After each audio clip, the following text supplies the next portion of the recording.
प्रधानमंत्री नरेंद्र मोदी बेतिया पहुंच चुके हैं और कहा जा रहा कि मनीष कश्यप की हार तय है और इसको लेकर मनीष कश्यप का बड़ा बयान आ गया है। और प्रधानमंत्री के आने से पहले ही मनीष कश्यप इतने ज्यादा चतुर व्यक्ति हैं कि उन्होंने पहले ही सवालों का गोला दाग दिया और जिससे छलनी होकर प्रधानमंत्री की भी प्रतिक्रिया आ गई। और आखिर मनीष कश्यप ने प्रधानमंत्री पर कौन से गोले बारूद का इस्तेमाल किया। नमस्कार, मैं प्रिंस कुमार सिंह और आप लोग मुझे नए चैनल पर देख रहे हैं। अगर अभी तक आपने चैनल को सब्सक्राइब नहीं किया है तो खबरों से अपडेट रहने के लिए कृपया चैनल को सब्सक्राइब कर लीजिए और जो लोग ऑलरेडी कर चुके हैं उन तमाम लोगों को से हृदय धन्यवाद। अब वापस आते हैं अपनी खबर पर और जरा आप ये वीडियो देखिए।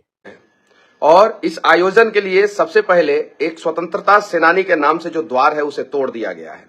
साथ ही साथ कुछ गरीबों का घर भी तोड़ा गया है, ऐसा सुनने में आ रहा है।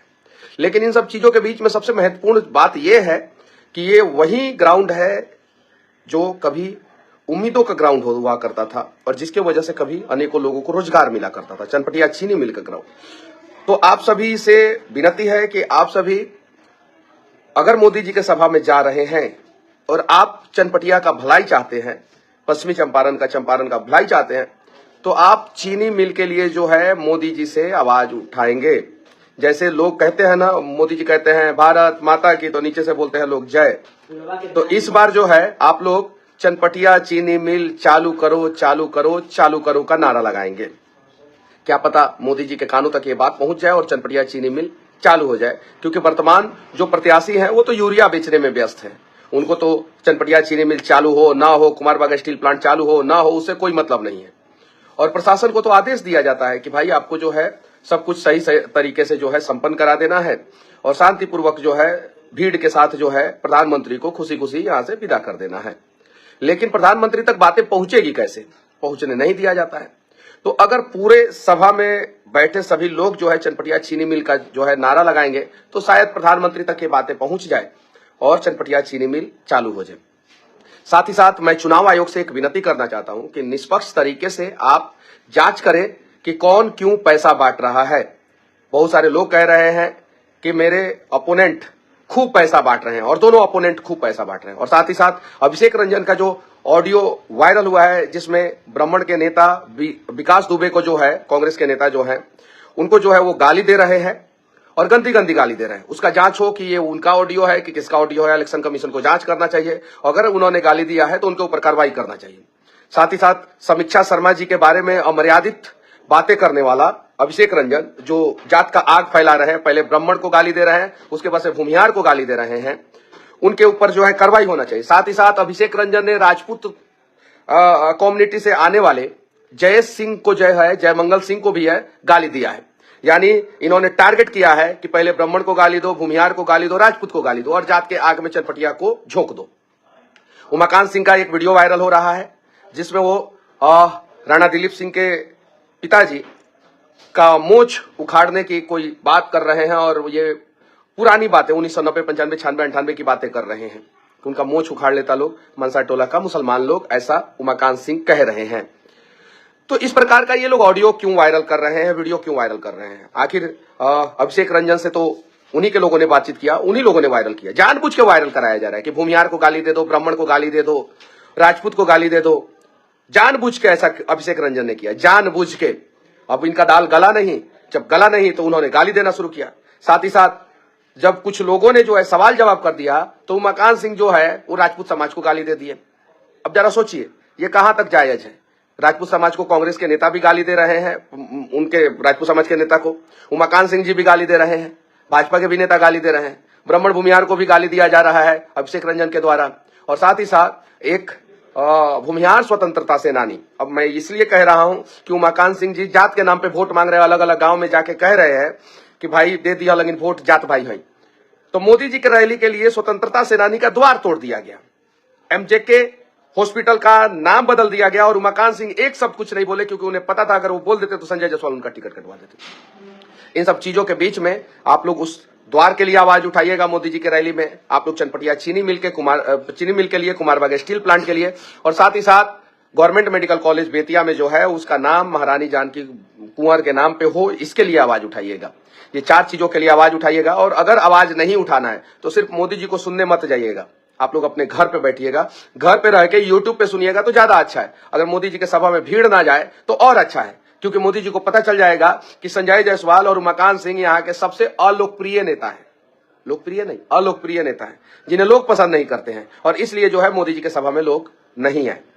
ये चीजें आप लोग याद रखिएगा। साथ ही साथ प्रवासी मजदूर भाइयों से मैं विनती करना चाहता हूं कि 11 तारीख को आप सभी जो है वोट जरूर दीजिएगा। और मोतिहारी होटल में काम करने वाले वो सभी तमाम भाइयों को मैं विनती करना चाहता हूं, कल हमारे लोग गए थे वहां पे खाना खाने, तो आप लोग जो है मेरा समर्थन कर रहे थे। चनाइन बांध के रहने वाले आप लोग हैं, 18-20 लोग हैं, आप लोग घर आइए और 11 तारीख को वोटिंग कीजिए। और सभी लोग जो बाहर किसी कारणवश गए हैं उन लोगों से विनती करना चाहता हूं कि इस बार जो है चनपटिया में कम से कम 75% वोटिंग होना चाहिए, 75% कम से कम वोटिंग होना चाहिए।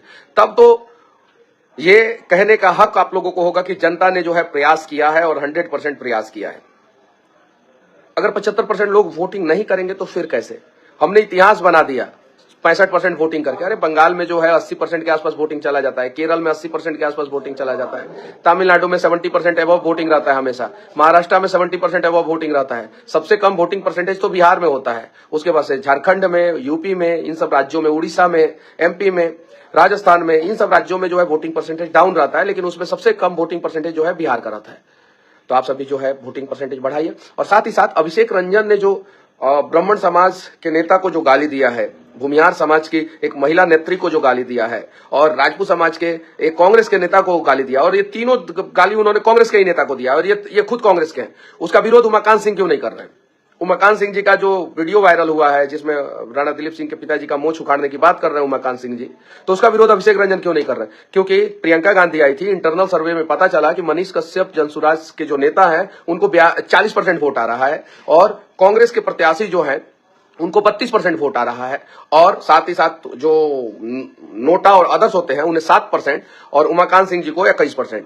यानी जो है कांग्रेस के प्रत्याशी से जो है लगभग 8% ज्यादा वोट जो है वो मनीष कश्यप को आ रहा है, और मनीष कश्यप से जो है लगभग 18% 19% कम वोट जो है उमाकांत सिंह को आ रहा है। तो ये लोग जो है सोचे कि अब तो मनीष कश्यप आगे चल रहे हैं, तो क्यों ना जो है जात के आग में जो है हम लोग चनपटिया को झोंका जाए, धर्म के आग में जो है चनपटिया को झोंका जाए। इसीलिए मुसलमानों पे जो है उल्टा सीधा एलिगेशन जो है लगा रहे हैं। और अभिषेक रंजन तो अपने भी जात के लोगों को गाली दी है, ऑडियो वायरल है। अभिषेक रंजन फॉरेंसिक जांच के लिए क्यों नहीं आवाज उठा रहे हैं? फॉरेंसिक जांच के लिए आवाज उठाना चाहिए कि फॉरेंसिक जांच हो इस पे। खुद दूध का दूध पानी का पानी हो जाएगा, अपने आप हो जाएगा। बस मैं आप लोगों से विनती करना चाहता हूं कि इस बार बदलाव के लिए एक बार अपने दिल की आवाज को सुनते हुए वोट कीजिए। और साथ ही साथ मोदी जी से विनती करना चाहता हूं कि जहां जिस सभा में आ रहे हैं, जिस ग्राउंड पे आ रहे हैं, उस ग्राउंड का बहुत पुराना इतिहास रहा है, तो कम से कम जो है चनपटिया चीनी मिल चालू कर दीजिएगा। और बगल में एक ठेकेदार है जो बेतिया से चनपटिया होते हुए नरकटियागंज रोड बना रहा है, जिसमें पुल पुलिया और नाला इतना 3rd क्लास बनाया जा रहा है, रोड सेफ्टी का कोई ख्याल नहीं रखा जा रहा है। और जिस ग्राउंड पे आप आ रहे हैं उस ग्राउंड पे बगल में जो है एक पुल है जिसका डाइवर्सन तक उस ठेकेदार ने नहीं बनाया है, तो कम से कम उस बारे में भी कुछ बोलिएगा तो ज्यादा अच्छा लगेगा। लेकिन मुझे पता है ठेकेदारों के बारे में आप नहीं बोलते हैं, ठेकेदार जो है शायद से राजस्थान के हैं, बिहार के ठेकेदार हैं नहीं। तो कम से कम जो है चनपटिया चीनी मिल चालू कराने के लिए और बेतिया गवर्नमेंट मेडिकल कॉलेज जो है उसका नाम महारानी जानकी कुंवर के नाम पे रखने के लिए कम से कम ये 2 घोषणा करके जाइएगा मोदी जी। इतना घोषणा तो करना ही होगा, अगर इतना घोषणा नहीं कीजिएगा तो फिर लोग जो है चनपटिया के लोग जो है वो खफा हो जाएंगे। तो ये तो काम करना होगा चनपटिया चीनी मिल। और हाँ, डेट बता दीजिएगा कि कब तक चनपटिया चीनी मिल चालू हो जाएगा। और साथ ही साथ महारानी जानकी कुंवर के नाम से जो है अस्पताल का नाम कब तक हो जाएगा, ये 2 चीजें जो है बता के जाइएगा। और आप लोगों से विनती करना चाहता हूं कि आप लोग जो है बस इस बार अपने बच्चों के भविष्य के लिए जो है वोट कीजिए, बदलाव के लिए वोट कीजिए, और चनपटिया को जिताने के लिए वोट कीजिए, चंपारण को जिताने के लिए, बिहार को जिताने के लिए वोट कीजिए, और सही प्रत्याशी का चुनाव कीजिए। वैसे प्रत्याशी का चुनाव मत कीजिए जो गांजा पी के किसी को भी जो है किसी भी प्रकार का गाली दे दे। वैसे प्रत्याशी को वोट मत कीजिए जो निरंकुश हो, तनाशा हो और सबको गाली देते चले और अपने लिए जो है 22 करोड़ का जो है मकान बना ले। वैसे लोगों को वोट मत कीजिए। बाकी वोट जरूर कीजिए। 11 तारीख को स्कूल का बस्ता क्रमांक संख्या ईवीएम क्रमांक संख्या 3 पे है चनपटिया में, और आप लोगों का एक एक कीमती वोट जो है उसका मैं पूरा ख्याल रखूंगा। और जीतने के बाद अब आपकी क्या प्रतिक्रिया है? अपनी प्रतिक्रिया जरूर दीजिएगा। जुड़े रहें हमारे साथ। जय हिंद, जय भारत।